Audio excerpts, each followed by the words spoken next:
فأولى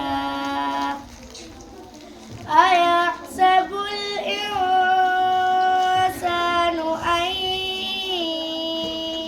يترك سدى ألم يكن نطفة من مني يمنى ثم كان علقة فخلق فسوى فجعل منه الزوجين الذكر والأنثى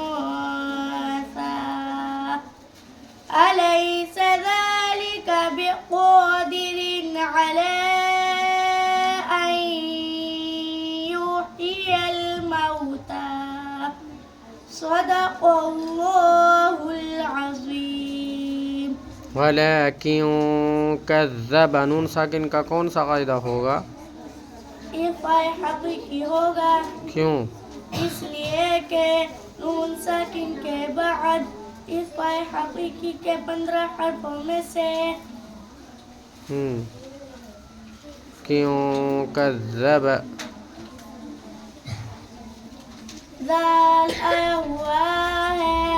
اچھا ولیکن کذب میں ذال آیا ہوا ہے. کاف آیا ہوا ہے. اچھا اہلہ یتمطى مطوع میں کون سا قاعدہ ہوگا؟ مد صلہ ہوگا.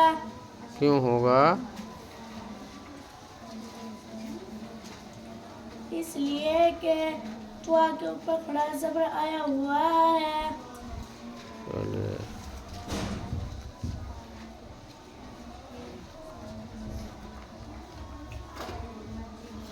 ایحسب الانسان کون سا قاعدہ ہوگا؟ انسان.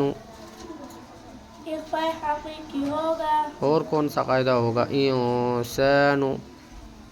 مد صلہ ہوگا. انسان. سا میں کون سا قاعدہ ہوگا؟ الف مد ہوگا. جائیے